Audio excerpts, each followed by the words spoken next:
A continuación nos corresponde analizar los proyectos de pavimentación. Y aquí, ¿cierto? Es importante establecer, por un lado, la geometría, ¿cierto? Llámese curvas, rectas, pendientes, gradientes, secciones transversales, ¿cierto?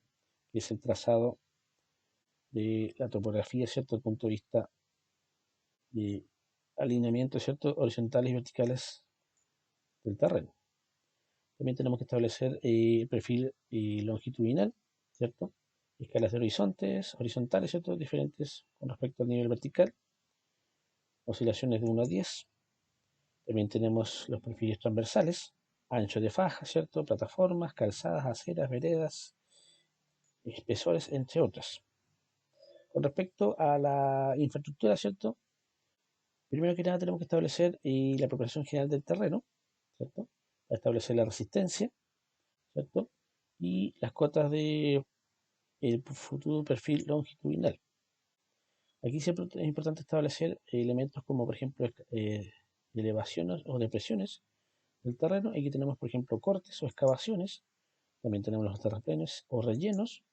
Y finalmente tenemos estructuras que pueden ser mixtas, ¿cierto? O estructuras que están establecidas al mismo nivel. Y ahí tenemos, ¿cierto?, los distintos cortes, ¿cierto? Ya sean terraplenes, mixtos, ¿cierto? Que vimos anteriormente. También es importante establecer la preparación de la subrasante, ¿cierto? Los cortes y terraplenes respectivos, ¿cierto? Remociones, perfilado o compactación según corresponda. Y aquí, ¿cierto? Es importante establecer que dentro del proyecto de pavimentación tenemos la superestructura, que son las capas de material que apoyan y se apoyan sobre la subrasante, ¿cierto? Y aquí tenemos pavimento, ¿cierto? Y esa es la solución final. Dentro de los tipos de pavimento encontramos rígido y flexible, ¿cierto? Y tenemos distintas capas, una que es la subbase, que ya tenemos ahí en la imagen, ¿cierto? Que por lo general, ¿cierto? Va entre el nivel subrasante y la base, ¿cierto? Y se utiliza solo cuando es hormigón o en este caso pavimento rígido.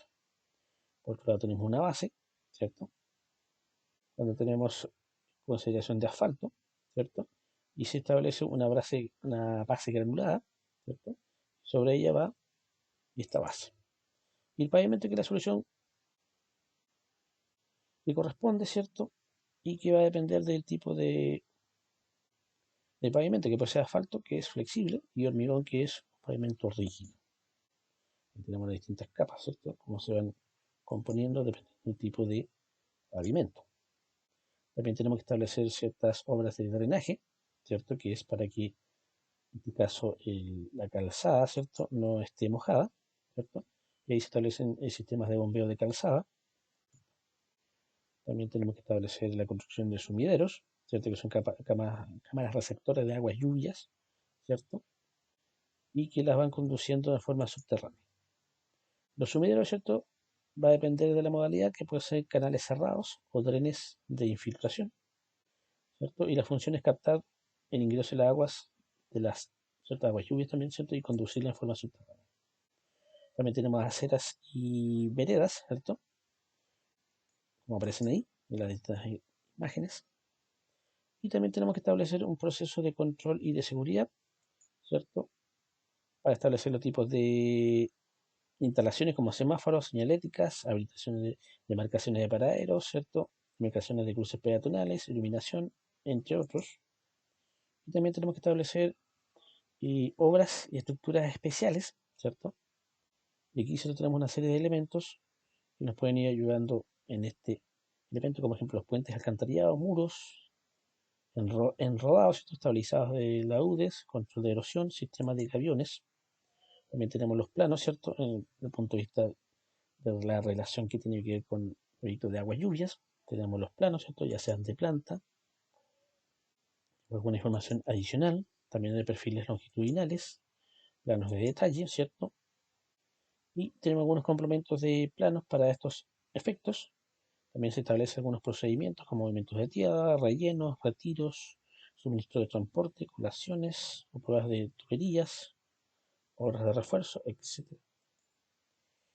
También es importante establecer elementos como la memoria de cálculo, donde se establece la ubicación, límites, superficies, ¿cierto? Y destinos, y también aparecen las soluciones técnicas. Ahora, si hablamos de un proyecto de aguas servidas, también tenemos, ¿cierto?, los planos de planta, también tenemos los planos de perfiles longitudinales, también tenemos los planos de detalle, ¿cierto?, los complementos de los planos, procedimientos, también los materiales constructivos como hormigón simple, PVC y fierro fundido, y algunos cumplimientos como la impermeabilidad, ¿cierto?, evitar los microorganismos, los olores, ¿cierto?, las filtraciones, etcétera. También tenemos una solución técnica que puede ser tipo de materiales a ejecutar y las pendientes necesarias. Con respecto a un proyecto de agua potable, también tenemos planos de planta, también tenemos, ¿cierto?, la ubicación de los grifos, ¿cierto?, también los cuadros de tuberías, también tenemos los planos de detalle, ¿cierto? Por otro lado tenemos los complementos a estos planos, los procedimientos que se hacen en el terreno, los materiales como PVC, HDP, fierro fundido, PEC, ¿cierto?, entre otros. Y también los cumplimientos que tienen que ver, que son muy relacionados con los proyectos de agua potable y de agua servida. También las descripciones del terreno, ubicación, límite, superficie, destino y las soluciones técnicas que son los números de habitantes, dotación por habitante y la variación del consumo en el tiempo. Muchas gracias.